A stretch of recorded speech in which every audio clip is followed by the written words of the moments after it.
I have a few things I want to change in this dining room, and I can't wait to show you what they are. So, come on in.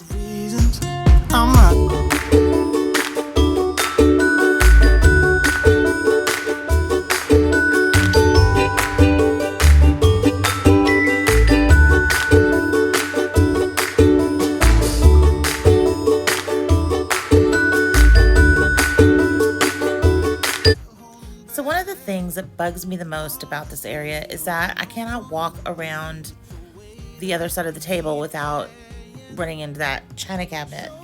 I love the china cabinet. I'm not getting rid of it. But I do have another table, and it was what was in this dining area before I bought this rectangular one. So I went to go get that out of storage, and I thought I'd give it another try. And look at it now. It's so cute. I think I didn't like it before because it wasn't big enough for the space, and I did not have the china cabinet at the time. So it looked puny with everything else. Next, onto the curtains. I replaced my blinds with these bamboo shades. I put them in place and then couldn't decide which curtains I wanted to put up. I have these cream colored ones that I bought at an estate sale for $3, but I didn't like that you could see right through it. The other ones you could, but not as much. So for now, I'm going to keep the blue ones up and then sew a liner on the back of the other ones. So maybe I'll use them during the holidays, perhaps, when I don't want it to be so blue, but right now I'm going to keep the blue. So as you can see, these bar stools need some work. My brother and sister-in-law gave them to me, and their cat had discovered them. And when I brought them home, my cat discovered more of them. So I needed to cover them up really bad. I went to Joann's and I bought some fabric, but I did not want to spend the time to do it. Let me show you. So I found these slip covers that I really loved on Valerie Designs, but I did not have the extra $60 per cover to make them. So what I did was I looked on Amazon and found just a simple cover. They were really cheap. They came in a pair for about, I want to say $14. I'll link them in the description box, but they really came out well. I love how they looked.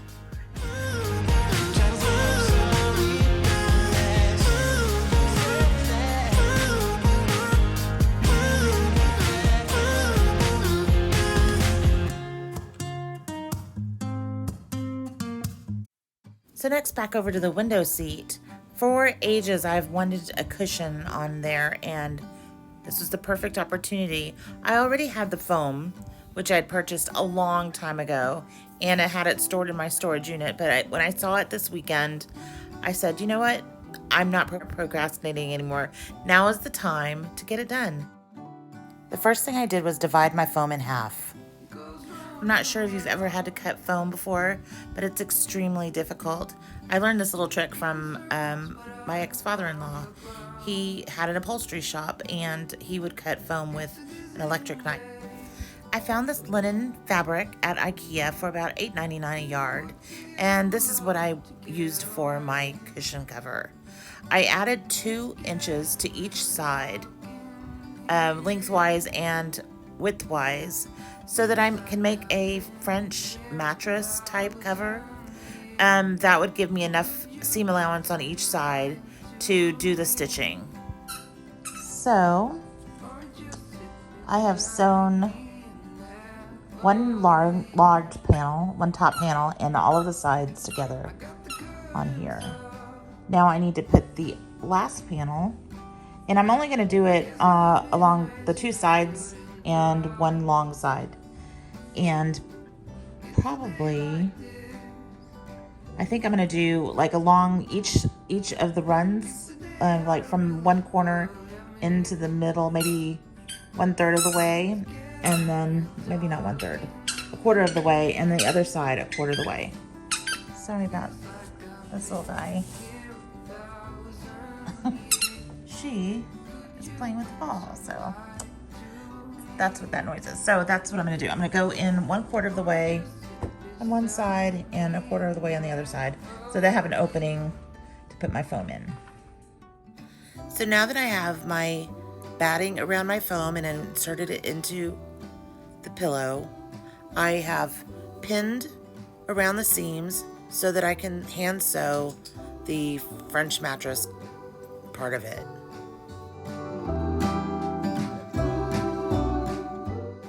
For the hand sewing, I thought it would be nice to use a contrasting thread.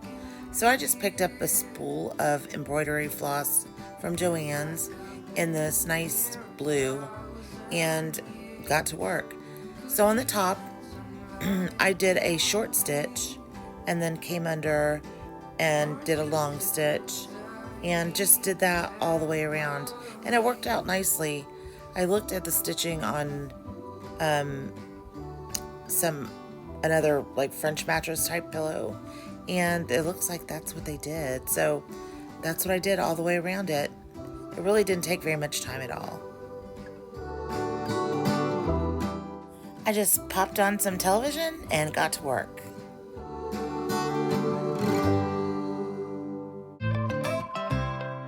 Finished one side, I flipped it over and started the other. It's looking really nice.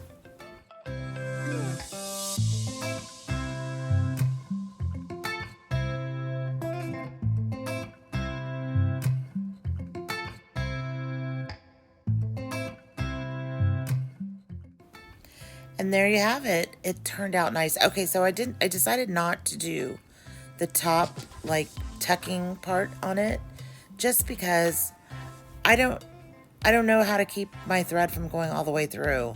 I can tie a large knot, I guess, but I'm going to try and find out how they did it so that it doesn't, because I tried it, but my needle and thread went all the way through the fabric. So maybe it's my fabric. Maybe I'm supposed to use some kind of interfacing. I'm not sure. I'll have to look it up. If you know, leave me a comment, tell me.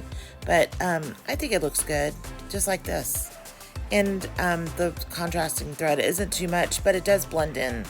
So I love it. It's perfect. I've been wanting to do this for a long time, and I'm so glad that I finally did it. Thanks so much for watching. I hope you enjoyed my little 3 kitchen updates.